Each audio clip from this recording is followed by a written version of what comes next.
നമ്മുടെ വീടുകളിൽ ഒരു വിഷു വരുമ്പോൾ അല്ലെങ്കിൽ ഒരു പെരുന്നാളോ പൂരമോ വരുമ്പോൾ നമ്മൾ ആദ്യം ചെയ്യുന്നത് എന്താണ്? ഒരു ചെറിയ പടക്കം പൊട്ടുമ്പോൾ പോലും നമ്മുടെ കുഞ്ഞുങ്ങളുടെ ചെവികൾ നമ്മൾ പൊത്തിപ്പിടിക്കും. അവർ പേടിക്കരുത്, അവർ ഞെട്ടരുത് എന്ന് കരുതി അവരെ നെഞ്ചോട്ട് ചേർക്കും. ഒരു അമിട്ട് പൊട്ടുമ്പോൾ നമ്മൾ പോലും ഒന്ന് വിറച്ചു പോകാറുണ്ട്.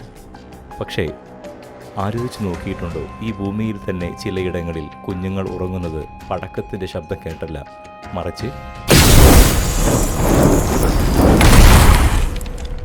കിലോമീറ്ററുകളോളം ഭൂമി തുറന്നു കയറുന്ന മിസൈലുകളുടെ പ്രഹരശേഷി കേട്ടുകൊണ്ടാണ്. നമ്മൾ പടക്കത്തിന് കാവൽ നിൽക്കുമ്പോൾ അവിടെ അച്ഛനും അമ്മയും തങ്ങളുടെ കുഞ്ഞുങ്ങളുടെ മൃതദേഹത്തിന് കാവൽ നിൽക്കുകയാണ്. ഇത് ആർക്കു വേണ്ടിയുള്ള യുദ്ധമാണ്? ചില വാർത്താ ചാനലുകൾ കാണുമ്പോൾ തോന്നും ഇതൊരു വീഡിയോ ഗെയിം ആണെന്ന്. 300 മീറ്റർ താഴ്ചയിൽ പോയി പൊട്ടിത്തെറിക്കുന്ന ബോംബുകൾ, ക്ലസ്റ്റർ ബോംബുകൾ, അത്യാധുനിക മിസൈലുകൾ, അവയുടെ വിശദീകരണങ്ങൾ.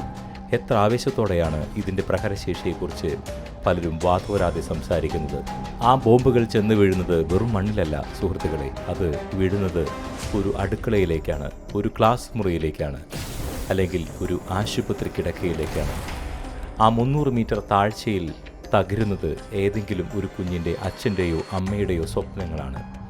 ഇത്രയും മനുഷ്യരെ കൂട്ടക്കുരി നടത്തിയിട്ട് ഈ ലോകത്തിന് എന്ത് നേട്ടമാണ് കിട്ടുന്നത്?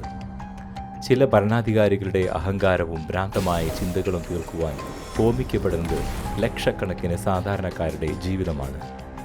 ഇറാനിലെ ആ സ്കൂളിലേക്ക് വന്ന മിസൈൽ, ആ കുഞ്ഞുങ്ങൾ എന്ത് തെറ്റാണ് ചെയ്തത്? അവർക്ക് എന്ത് രാഷ്ട്രീയമാണ് അറിയുന്നത്?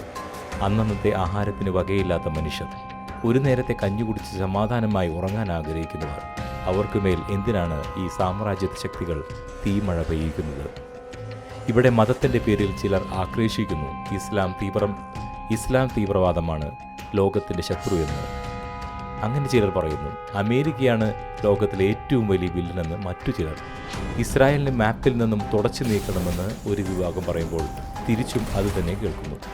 പക്ഷേ നിങ്ങൾ നശിപ്പിക്കുന്നത് ഒരു രാജ്യത്തെയല്ല, മനുഷ്യത്വത്തെയാണ്. നിങ്ങൾ തകർക്കുന്നത് കോൺക്രീറ്റ് കെട്ടിടങ്ങളെയല്ല, മനുഷ്യർ തങ്ങളുടെ ചോര നീരാക്കി പടുത്തുയർത്തിയ ജീവിതങ്ങളെയാണ്, അവരുടെ കച്ചവട സ്വപ്നങ്ങളെയാണ്, അവരുടെ വ്യവസായങ്ങളെയാണ്. ഒരു മനുഷ്യനെ അടിച്ചൊതുക്കിയതുകൊണ്ട് എങ്ങനെയാണ് സമാധാനമുണ്ടാവുക?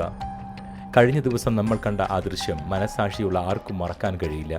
18 വയസ്സുകാരനായ ഒരു കുട്ടിയെ പേപ്പട്ടിയെ തല്ലിക്കൊല്ലുന്ന പോലെ തല്ലിക്കൊല്ലുന്നു. ഒരു മരകഷ്ണം കൊണ്ട് ആ കുട്ടിയുടെ തല അടിച്ചു തകർക്കുമ്പോൾ ഉണ്ടായ ശബ്ദം, അത് കേൾക്കുന്നവരുടെ ഉള്ളൊന്ന് പിടയും. മരിച്ചു കിടക്കുന്ന ആ മകൻ്റെ തലയിൽ നിന്ന് രക്തം വാർന്നൊഴുകുമ്പോൾ ആ അമ്മയുടെയും അച്ഛൻ്റെയും അവസ്ഥ ഒന്ന് ചിന്തിച്ചു നോക്കൂ. നമ്മൾ നേരിൽ കണ്ട കേരളത്തിലെ കൊല്ലത്ത് നടന്ന ഒരു കാഴ്ചയാണ്. എന്നാൽ യുദ്ധം ശാരീരികമായി ആരോഗ്യമുള്ളവരെ മാത്രമല്ല ഇല്ലാതാക്കുന്നത്, അത് ജനിക്കാനിരിക്കുന്ന കുഞ്ഞുങ്ങളെ പോലും ബാധിക്കുന്നു. കൈക്കാലുകൾ നഷ്ടപ്പെട്ടവർ, കാഴ്ച പോയവർ, മാതാപിതാക്കൾ നഷ്ടപ്പെട്ട് അനാഥരായവർ. യുദ്ധം ഒരിക്കലും ഒരു പരിഹാരമല്ല, അതൊരു ശാപമാണ്. ലോകം നശിക്കുമ്പോൾ ആർക്കാണ് ഇവിടെ സിംഹാസനങ്ങൾ വേണ്ടത്? മനുഷ്യൻ്റെ മനസാക്ഷി മരവിച്ചു പോകുന്ന ഒരു കാലത്താണ് നമ്മൾ ജീവിക്കുന്നത്. സ്നേഹത്തെക്കുറിച്ചും സമാധാനത്തെക്കുറിച്ചും സംസാരിക്കേണ്ട മത നേതാക്കളും ഭരണാധികാരികളും ആയുധങ്ങളെക്കുറിച്ച് സംസാരിക്കുന്നു. കുഞ്ഞുങ്ങളുടെ ചിരി കേൾക്കേണ്ട ഇടങ്ങളിൽ മരണത്തിൻ്റെ നിശബ്ദത പടരുന്നു.